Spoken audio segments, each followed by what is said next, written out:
Okay, last weekend of conference play, and we're at home. We have Corban on Friday night.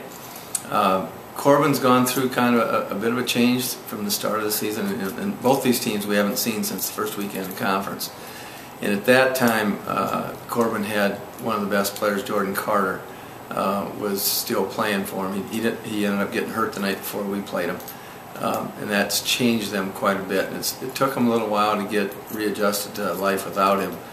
And right now I think they've done a real nice job of it. They've changed their lineup around. They've finally gotten comfortable. They're going with two smaller guards. They're doing a lot of pick and roll stuff and shooting a lot of threes.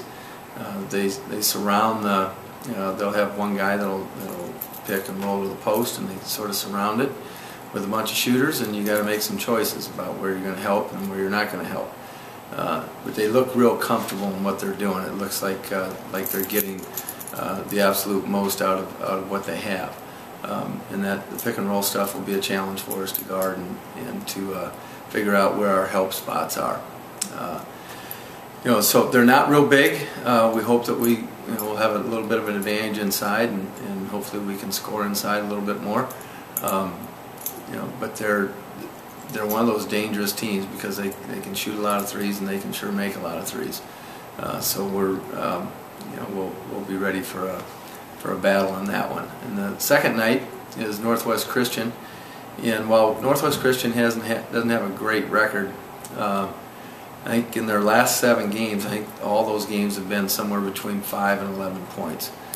They've won 2 or 3 of those. They had a big win over at College of Idaho, a really big win over there. And almost every night they're in it right to the end. So that's obviously a dangerous team when you know that only 1 or 2 possessions could change the outcome. And so we're expecting a battle there as well. They're a little bit different than Corban in that they're more defensive oriented and they hang their hat on their defense a little bit more. They run a lot more motion offense, and so we got to be able to get through screens, and they'll keep the ball for quite a long while on a possession and try to grind you down a little bit.